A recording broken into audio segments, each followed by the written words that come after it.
Hi, everybody. Mike Shope, Adam Krautwurst. It's the deep end, the high stakes, the original, the OG podcast, the original deep end show where we focus on the high stakes leagues, which is this time of year is still more in the best ball waters, keeping with the theme. And we're going to talk about quarterbacks a lot tonight. Look at a draft we're doing together in the FFPC Never Too Early format where, this I want to talk about. So, is there such a thing as a bad draft position? I think a lot of these fancy high stakes players say there's no such thing. You get what you get and you're fine and you make it work and I'm going to get my value. It doesn't matter where I pick. Does it matter where you pick? Because I think at least in one instance it does, and I will show you. Thanks for watching. Here we go. The deep end. Here comes some sharks.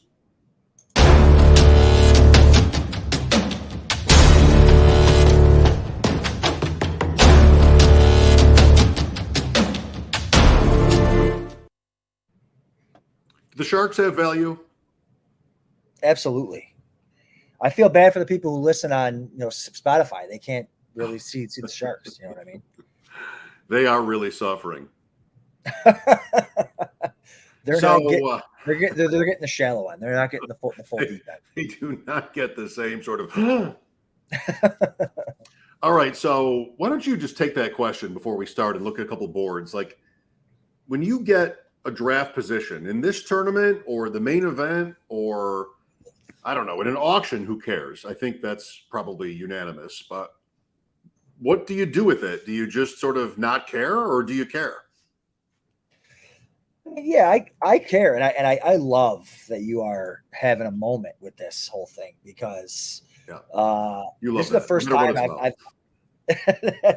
this is the first time in maybe we've been doing the show for 3 years where there's like a thing about the draft or about something like this where you're stuck on it. Because I get stuck on a lot of things and I love it. I love that you're stuck on this. Well, and we've been talking about this for a couple of shows now.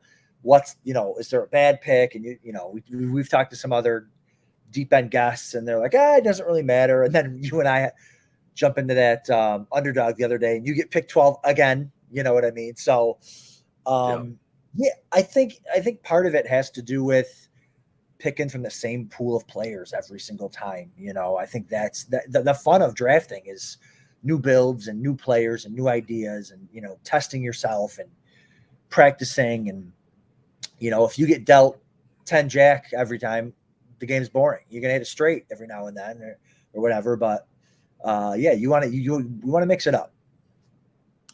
Well, 1 week ago, we were doing an underdog draft, and I got 12th, and I didn't know what we were doing. In Superflex, it's very different because in that, it's 11 picks in and 10 are quarterbacks. And, who is left? Tannehill? Like, sort of a panic moment right there. But otherwise, FFPC has the tight end premium point.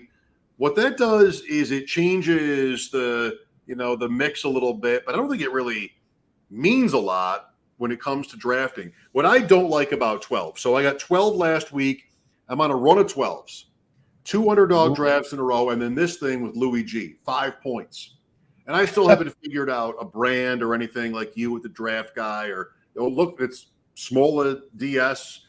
You guys who are in this for longer. I mean this as a compliment. Like you have your brand and you have your names and people don't know who I am. And I started thinking that I would like that. And now I'm not so sure. I might as well just put my name on it.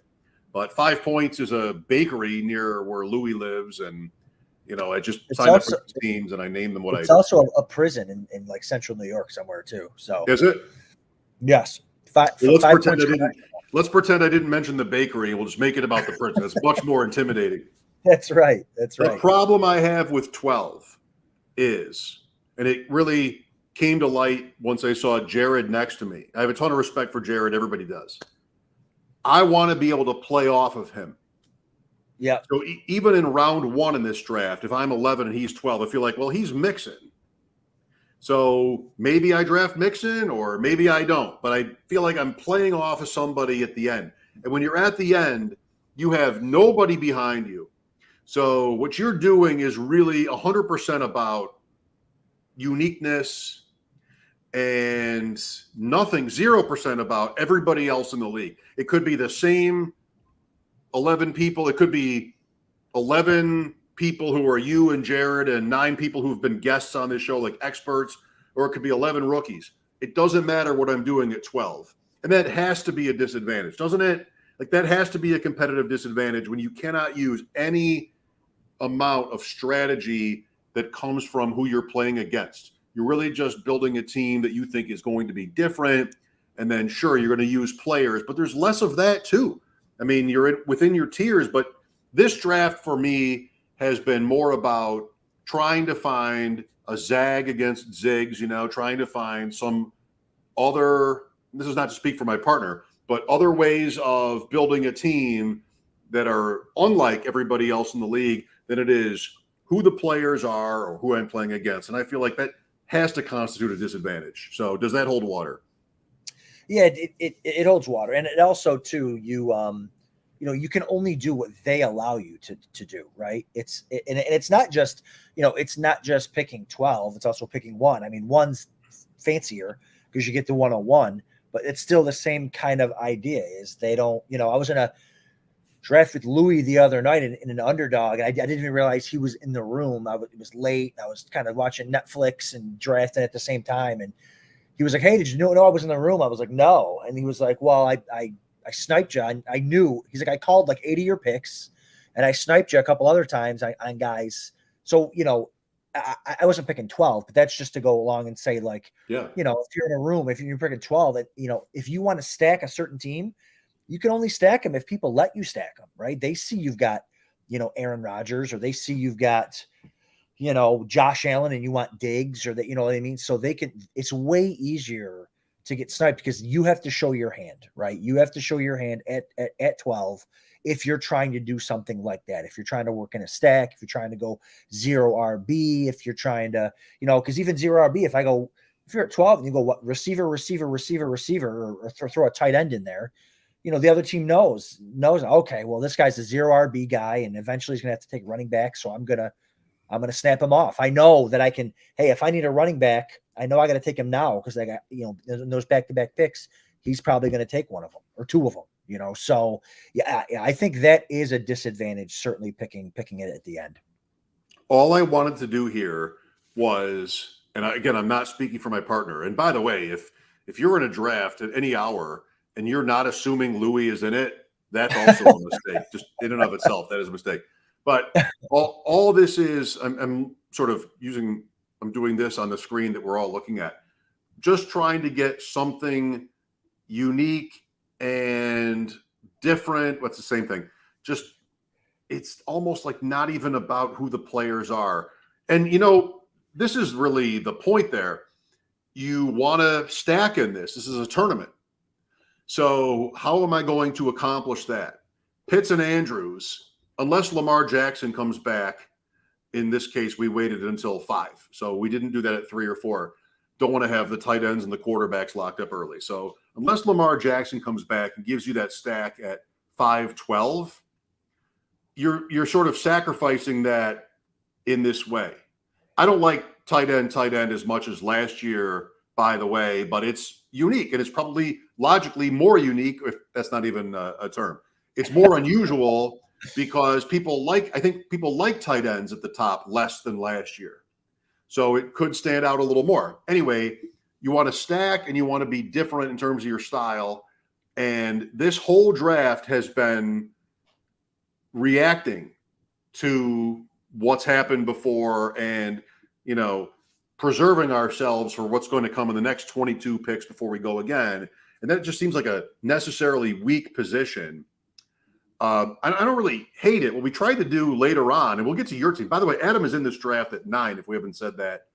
But so It turned into Rodgers and Hurts. And how do you stack Rodgers and Hurts? We had Devontae Smith, so we got that done. And Rodgers is Lazard, but we didn't get there. So for both teams, I think what I like about, to use a positive on this lineup potentially, is with these 2 quarterbacks, it might be rookies. It might have to be rookies. You're not going to know which free agents or trades might still be possible. So we've done 3 rookie receivers here, hoping that one or ideally 2 of them end up on the Packers and Eagles. That's possible, but that's not the way to win. You're really just sort of spinning a slot machine at that point. So what's the point? I feel like we had good process here and tried to make sure we were unlike other builds, which we did. But still, it's going to be pretty. It's like rolling a 3 in a craps game or something to pull this off. Yeah, to just let everyone know, this is a never too early best ball draft over at FFPC. For those who can't see the board, you guys started Pitts, Andrews at the turn, picking 12. Pitts, Andrews, then Breece Hall, McLaurin, then Sutton, Devonta Smith, then Rodgers, Hurts, and then, like you said, Treylon Burks, and then Ronald Jones, Valdez-Scantling, Gainwell, Pickens, Sky Moore. So you're only 3. So my last question about your team here, I guess, is your 3 running backs. Oh, you're on the clock too. I just noticed that. Oh, baby. Yeah, we have until 10:30 in the morning, perhaps, to get this in. Yeah, there you go. Let's not go that late. 3 running backs. Are you going running back here? Yes. Okay, gotcha. So, did you get sniped on any running backs? Like, yes. Did you want Fournette? And not running backs, but we wanted Olave. And Jared took Olave, and I think that happened maybe one other time. Not sure. So you're appealing. This is ironic because I didn't think of this. You're appealing to our radio audience. Yes, that's right. That's right. Good thought by you to our Spotify audience out there. Sorry, everybody. That's all right. Yeah, no, I like Hall. I like a lot of the players, but like you said, it's all about the build, picking at 12 there and kind of taking what falls to you. And like I said, I brought this up a couple times on the show. Is I drafted in the 3K entry last year, and my plan was to go running back heavy, and they didn't let me do that, so I was forced to go 0 RB. And that's why I can't speak enough about draft all the time. I know it's April. I know it's this is a little bit more expensive. This is a $125 entry, but draft all the time so that when your biggest draft comes up or your biggest drafts come up, you've got, a ton of hours in the bank. You've seen every draft position. You've seen every situation. So you aren't flustered, especially if it's a live draft, you know how to react, you know what to do. And I went 0 RB and I ended up winning the whole thing, went coast to coast. And, but that's just to go to tell you, like, that wasn't my plan. I didn't want to do that, but I was forced to do that because I was picking at 12. So, well, that's right. And that is the same here. And that's what you're saying is you just have to be different. And then, draft within your tiers and make sure in the tournament you think about stacking and then get lucky. Sure. So exactly. That was a $3,000 entry and you did go wire to wire. That was from the 12? That was from the 12. Yep. Right. I went, what did I do? I went Diggs, Tyreek. And that was the thing. Like the running backs were flying up. Running backs were going high. I ended up getting Tyreek Hill at the 12. He never was going at the 12. Last year. Yeah. Tyreek and Diggs. And then I went Kupp and Andrews. And then I went, I think I went another receiver, and I went. I forget who I ended up taking, but Kupp and Debo. Yeah, I ended up no Debo. I ended up with Fournette and Henderson from the Rams. So those 2 guys combined with the stud receivers and tight end, I was able to build a huge lead up throughout the whole season, and then just hold on for dear life. You just held on. Yeah. All right. Thoughts on your team at 9? Yeah. So, I'm drafting with Death Dealers. It's been really fun.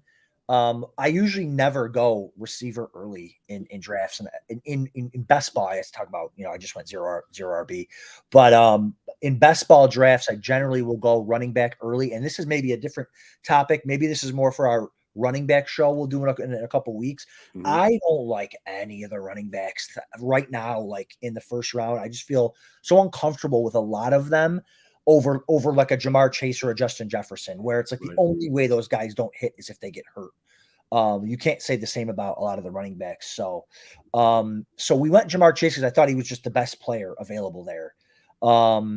Came back and went DeAndre Swift, and then went Dobbins at the 3.8. Might have been a little bit early for him, but I thought you might take him at the 12. So I know there it is. Yeah. So that's the whole pick and 12 thing. Rent free. I was hoping to get Breece Hall or Fournette or Aaron Jones on the way back. All three of them went before me, before us. I really like Godwin as wide receiver 15 without Antonio Brown there. So we went Godwin again early for me to have two receivers in best ball. In hindsight, maybe should have gone James Conner, but we were able to get ETN at the end of the 5th, which was kind of a birthday present for me. I remember Jared texted me when ETN fell. It was on my birthday. It's like, happy birthday. You had a birthday last week? March 28th is my birthday. Oh, happy birthday. I didn't even know. That's right. How did I not know? I get birthday notifications on my phone from people who have died that I was friends with on Facebook. How did I not know it was your birthday? Are we not friends? I don't think we're friends on Facebook now that I think. That's why. It's a disaster. That's unbelievable. That's the one reason to use Facebook. That's right. I'm sorry. No, listen. No. How was your birthday? How old are you? My wife's birthday's April 1st, so I don't really get birthdays anymore, or ever really at all. I didn't know that either. They all belong to my beautiful bride of a lot of years. So. I didn't know that either. So how old are you? 38. 38. I'm in the prime of my fantasy football career. Okay. That sounds about right. Actually, that is about right. Like I listen to podcasts where guys are right around that age, late 30s. Adam Levitan is right there. You're right there. I feel like if I had to guess ages of most of the people, Ian, Dwayne, Jared, Matt, are they maybe all like in that same 5 years? Either way, like who's way off from there? Nobody's older. That's right. So that's good. You are right. You thought about this. Yeah, this is good. This is good. I'm 50. I'm a man. I'm 50. I am not a man or 50. No, but I am 50, and it's your birthday though. So yes. So it was my birthday. Travis Etienne fell to me on my birthday. So I'll take it. So I guess looking back, Godwin was probably the pick, knowing that I was able to get Etienne at the end of the 5th. Juju, I'm intrigued by him in the 6th round to Kansas City as wide receiver 26. I think he might, depending if he survives the NFL draft, I think he'll pay off there. And then we've talked about Ertz, took Ertz, Stafford, Chase Edmonds, who I've heard them talking on the GOAT District last week about Chase Edmonds and how he might be undervalued there. He was the first running back that they signed, and he might get the first shot at it. And he's pretty good when he plays. He's been banged up, but RB36 in the 9th round, I'll take it. Justin Fields, Raheem Mostert for that handcuff kind of situation there. So if one gets hurt, the other one should smash. Evan Ingram, I'm very high on Evan Ingram. Getting out of New York there and going down to Jacksonville, where the coach coordinator there likes to use the tight ends a lot. So, and then now we're going to go receiver crazy. Kenny Galladay, Devontae Parker, Curtis Samuel, another one Jared texted me on. We took him there because I'm like, if we want him, I think Mike might have to forego a running back for his boy Curtis Samuel. But I know. There's another piece is how many teams do you have and how many times you pick the same players. Yep. I want to make a prediction on Miami. Do it. I like it. So it's a little bit stereotypical thinking of Mike McDaniel and the 49ers, but Edmonds has never really made it as an every down back or Correct. even close to that. Yep. And I bet the Dolphins knew that. Maybe it's priced into his contract. I feel like they could have paid him what they're paying him to play a part-time role. So that is my expectation there. And Mostert, for me, is more insurance because so many injuries, and he's been in the league so many times. His Pro Football Reference, where you see signed cut, signed IR, it's really incredible. Like that he's still in the league is cool. But it's hard, as fast as he's been, it's hard for me to imagine he holds up.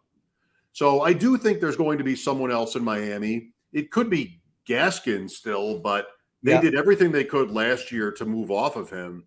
And there's a new coach, but I do think there's a rookie there. There aren't that many teams for the rookies to go to. Correct. Yep.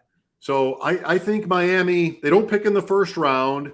And so maybe that slows them down a little bit. Even like round 4, if I could bet on it with a price, I would pick round 4 for Miami. And it's somebody that we're talking about as like maybe an RB5 in a rookie draft, somebody in that range, maybe a Spiller Spiller. Yep. or a little bit later. And I could see that player, Mostert gets a shot. He's there, but it's really that guy who's yet to be named, and then Edmonds complimenting. That does not mean I don't want to be like, I don't want to be empty on Edmonds, because I think he does have value. What I'm describing, if I'm right, it's a little bit negative toward him, but it still has value sort of baked into it. And, in that range of the draft, that's what you're usually dealing with. Madison is a handcuff. What Spiller is a guess. Harris is a little bit of a guess. Melvin Gordon, Ronald Jones on my part is a guess. So I don't mind Edmonds there, but I do think it's Edmonds and then another guy that is Mostert gets a look at it, but it's probably someone else on a team with a lot of players. Suddenly Miami is a team with a lot of different ways it can go. Yeah, full disclosure, we would have taken CEH Madison or Damian Harris before Chase Edmonds there. So there's definitely, and we weren't planning on taking, like, Edmonds wasn't a guy I was targeting. Mostert wasn't a guy we were targeting, but again, he has been cut, IR cut. I mean, he's still got that, that 23 mile an hour thing that's been, he's been carrying around with him. Yeah. Fastest man on the planet for one carry there. So, and again, back with his former O coordinator. So I think there's some juice there, but I got 9th and 11th round. So, but yeah, this draft's been fun. It's been, I'm not a slow draft guy, but the slow drafts are fun because especially when you've got a co-owner that you can just talk about the picks with and really, really kind of iron sharpening iron type deal and think through everything. And it's especially fun when they've got, you and Jared right there and KFF season here. So I think Farrell's probably in this draft too. Maybe. I don't know him, but that's been my guess too. Over at Kentucky. Yeah. So where I'll be going back to again to do some drafting this year, and maybe you as well. So right. So yeah, so it's I like kind of knowing the guys in the draft. Yes. Back to the Team 12 point. So we want to talk about quarterbacks tonight. I had an interesting morning looking at my portfolio a little bit. Was there something else we wanted to bring up first? Keeping track of all your teams. Is that what you want to talk about? They're tied together. So this has happened. This is the 3rd year in a row where I get to today. What is today? April 5th. Yep. And the off season is very busy for me on Excel. I'm trying to make sure all the rosters are entered for all the different dynasty leagues, and then, some way of assessing value to each player. And then you can look at, more easily for me anyway. I think this is going to be different for every single person. Like nobody's going to be the same in this way. But when I do it like that, build it by position, by league, I can easily see which teams are weak at which position, whether it's players or it's quantity. You can sort of easily see that. And, you can use the grid on MFL or different, features on different sites, but it's easier for me this way than having the players lined up alphabetically. I can just look at it on my screen and feel like I know. But now I have more teams than ever. And some are these best ball leagues. I have more of those than ever and high stakes, So I wanted to break them up into different categories. So this was really interesting and troubling for me. So I did Dynasty first. And I texted you this. This was not even for the show. This was like a panic moment almost. So I do Dynasty first on the spreadsheet. It's 11 leagues. Fine. That's a lot. You meet somebody at the bar, like they can't believe you're in 11. Turns out it's just the beginning. But 11 leagues, fine. 8 are super flex. And so I go through quarterbacks. Quarterback is the first position to do. I go through quarterbacks. How many of each guy do I have? I figure out the best way on Excel, I think, to sort of, inventory everybody on all the teams. And I go through and then I check a rankings list. I'm like, okay, Josh Allen, 0. Patrick Mahomes, 0. Justin Herbert, 0. Kyler Murray, 0. Joe Burrow, 0. Lamar Jackson, 3. There you go. Deshaun Watson, 0. The football guys' rankings, you could use Draft Sharks, you can use so many different sites. I was on there, and I'm like the top 7 quarterbacks in Dynasty. I have no shares of 6 of them, and then 3 shares of Jackson. 1 is on a single quarterback team, and then 2 on the Superflex teams. Like, how did this happen? I come on with you every week. I feel like I know what I'm doing. I've had decent success. We have Scott on. Was it last week or 2 weeks ago? 2 weeks ago. Yep. Or whenever it was, talking about Dynasty, Scott Connor. And he's like, do whatever you can to get to those young quarterbacks. They're what you need. I'm like, whoops. I'm nodding when he was talking and I'm listening to him and it all makes sense to me. And then when I sit down with my rosters, I don't have it at all. I have 3 Lamar Jacksons and nobody else. 1 Prescott at 8. Nobody else in the top 7. Like, how did this happen? So I'm just like, I'm texting you and I'm texting Louie, like, how am I making any money at this way? So I think I have a couple of explanations for it that are beyond, like, that are not just, I'm an idiot. But maybe you want to weigh in first. Yeah. I mean, listen, Dynasty's tough because, it's almost like, so we've been doing this podcast for 3 years. You've been doing Dynasty longer than 3 years. And even me, I learned so much from talking to guys. And so I love this podcast and I love the guests we have on because every week I'm learning something. I learned stuff from just talking to you. And, when you started your Dynasty career, you weren't thinking, hey, young quarterback, like that wasn't if that was your goal from the beginning and these were the results, you'd be like, oh my God, what have I done? Right. But a lot of times you realize stuff midway through, you might be in year 5 of a Dynasty league. You're like, man, I need to start doing like this. No, this is the way to do it. And now you have to just do your best to transition to that. Now, I don't think, and you had asked this earlier, I don't know if you were going to allude to this, but I don't think you're drawing dead by any means. You can win. I'm talking, and again, I'm specifically talking quarterback super flex because 1 quarterback leagues, you can certainly get away without having one of the top quarterbacks, but super flex leagues, you want to have those stud quarterbacks, and I think you can get them. I mean, you might have to overpay, and that might be okay. You might have the assets to be able to do something like that. But, my experience with Superflex Dynasty or just Superflex in general is I love the quarterback position. I love watching it. I love studying it. I love playing it. I've played, backyard quarterback, flag, tackle, my whole, I just love everything about the quarterback position that when I do Superflex to take quarterbacks. So, I'm probably overboard on all the quarterbacks that I have. So yeah, I think that it's easy enough in air quotes to transition to that. If you've got the assets and the players to be able to make those trades, maybe you give up a stud receiver and a middle of the road running back or something like that to get that, QB6. Or something like that. So I think Murray's a little bit soft right now, so maybe Murray or whoever. Yeah, right. Yeah. Well, I was going to break this up into 2 things, but it can be 1. So my first ever Dynasty draft was less than 4 years ago when I realized I got into a place in fantasy where I wanted to try it. We started the League of Shopes and Dreams, and that was 18. So that's the Allen, Mayfield, Jackson draft, and then Mahomes is a year in. And Watson is a year in. So it's like a critical pivot point in NFL history when it comes to quarterbacks looking back, because now that draft was huge and the year before. And who are your top quarterbacks in 2017 if you were in Dynasty football? Rivers, Breeze, Brady, Rodgers. They were not runners. Right.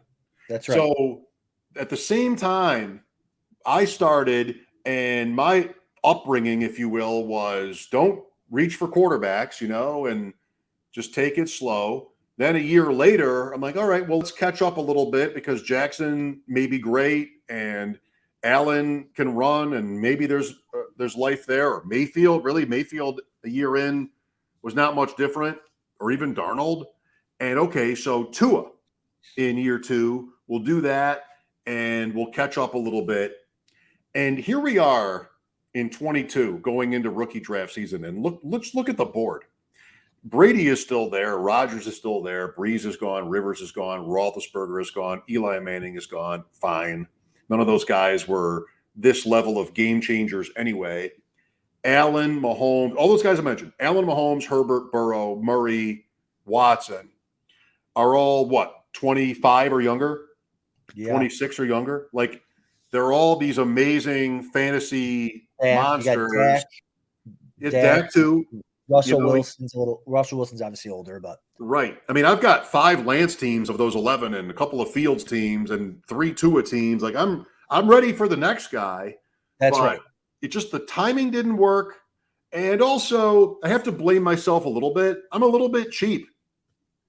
Like, I didn't want to.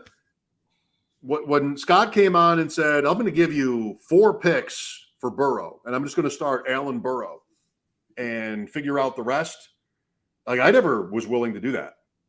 I didn't want to spend, 2 starting receivers and a starting running back to move up from Burrow when I could have had Tua or Ryan Tannehill, and so, I'm behind, because if you timed that right and you went, and plus, especially if you got Allen or Jackson instead of Mayfield or Darnold, which was mostly luck, just like it is for actual NFL teams. Yeah. Then even better. But I'm sitting here today looking at my stuff, Adam. Like, I don't have any of those guys. How do I fix that? It's not going to be easy, but like you said, we're going to try to win anyway. One little PS: 2 or 3 of those teams drafted last year or this year, and I just didn't get the draft position to be able to make that work. So and there's a lot of things like Dynasty, man. There's so many sites to do Dynasty on. I love the FFPC, and I love the ability to draft, to trade during the draft, to do stuff like that. FFWC, we're waiting. Hey, I know this isn't a Dynasty show, but there's a couple openings left in our Dynasty League we're trying to put together over there with Billy and these home Dynasty leagues. I just got asked by Ryan Mira to be in one. Like, hey, is there going to be trading going on in this Dynasty? He's like, no, it's going to be auction. I'm like, well, that's beautiful, because auction. All this to say, like, if you're doing I know FFPC and these bigger sites don't do auction startup Dynasty. I know you did it in yours, and I love the idea, because it's even more important, the inaugural draft, to get who you want. Then you can go get your quarterbacks. You can spend your money.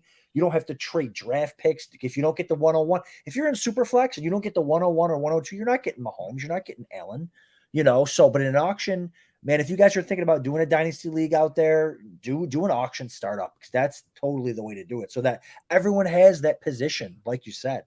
Even online. Yes. You don't have to be in person to do auction either. You can, like, MFL is a good setup for that. You can do a 24-hour. I was in one with guys here 2 years ago where if you placed the high bid on somebody, all these bids are happening concurrently. You place the high bid, it's yours for 24 hours have to go by until somebody tops you. So, and that even drags it out longer, which is fun too. So you don't have to think you have to be in the same room for an auction.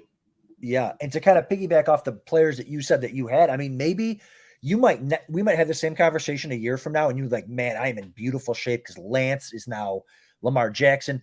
I mean, if you're worried about that not being the case, maybe you package Lance to try to move up and get a quarterback that you're safer, that you think, go get, Lamar, or, I mean, right now, DraftSharks.com has Trey Lance as their number 8 Dynasty quarterback. So there's only a couple of guys ahead of him you can go get, but hey, maybe you feel better. Maybe it's better for you to trade Lance and move up and get one of those guys. I like that. And I think Football Guys might've been 13 for Lance, but this is something we've talked about a lot, is listen to the coaches, read the analysts, come to figure out which ones you think you can trust, which ones really know something, or which coaches will be honest with you, and then call it. And, I'm not willing to pass on Lance. I'm not willing to trade him. Like, I feel like it's selling low, and I've made my bed here, Adam. I'm not getting Justin Herbert for anything close to fair. Who wants to get rid of that guy?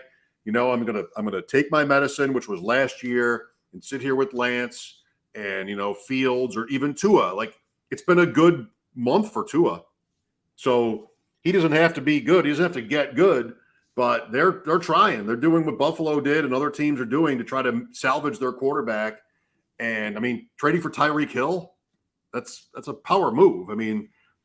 I'll hang in there with Tua unless it's an obvious upgrade. So just, it's a like everything. It's what makes this really interesting and fun is it shifts this way and then you want to go this way, and it's sort of back and forth. We drew the Draft Sharks Invitational, and I run the numbers, talk to people, try to figure it out, sit with it. Quarterback is a must. So Prescott, pushing in on Fields, Zach Wilson last year, middle of the pack. When you're drafting at the end, and I've spent 15, 20 minutes tonight yelling at that, other people do that, then you got to be willing to go the other way. That's the right and most important thing in the end.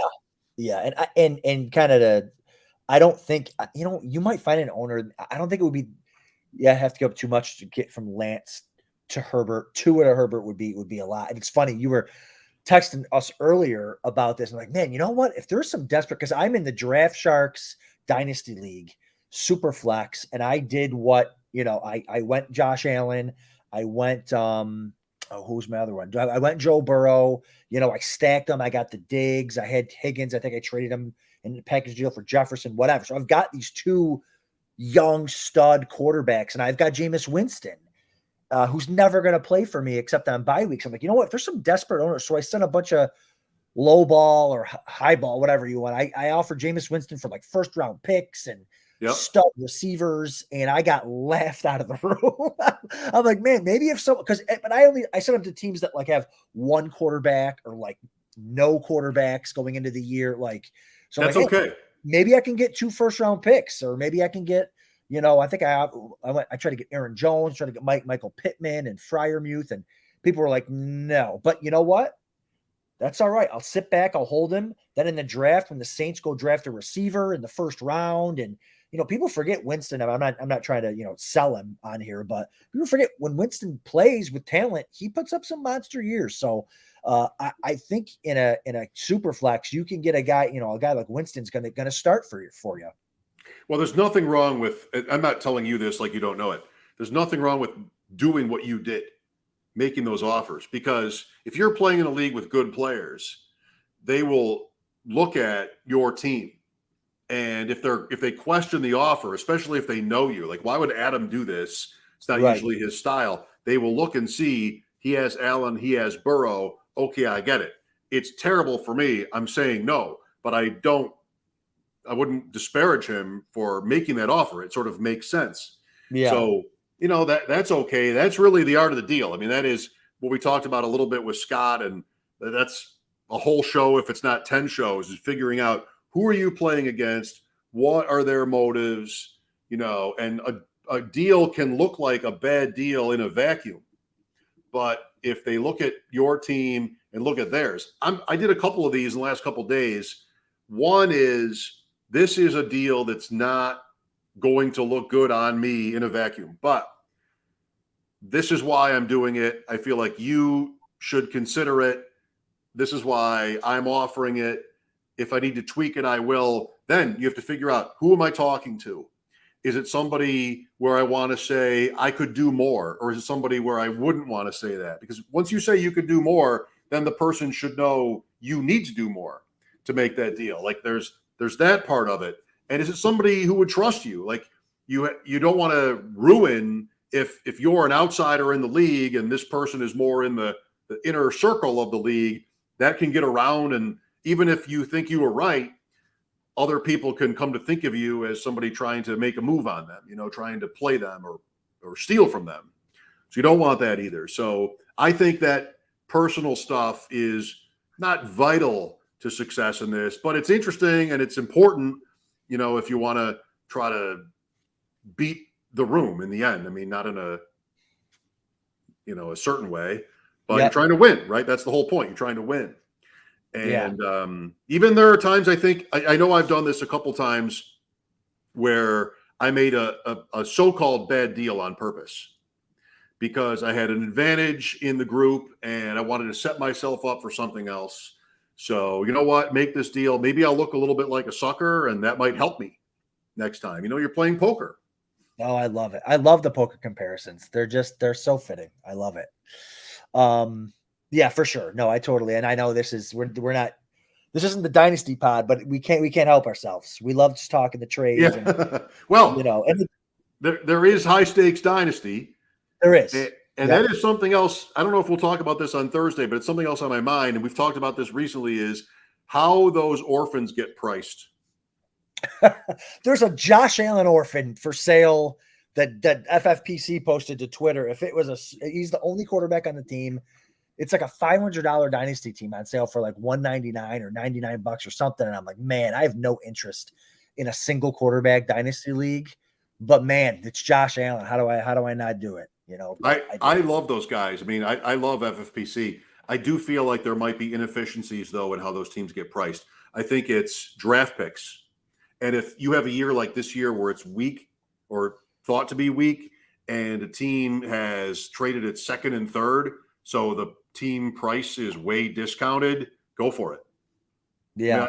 I think I wonder if they have a formula. I don't know what this answer is or have any idea what the process is. I'm sure it's not just whimsical. Like they know what they're doing there.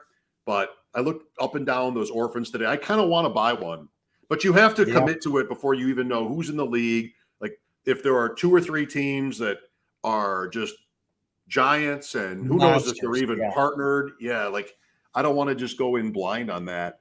But that is a show we should do, I think. And it's almost too late in this season to do that, like an orphan strategy. Yeah. Yep. But I have to go.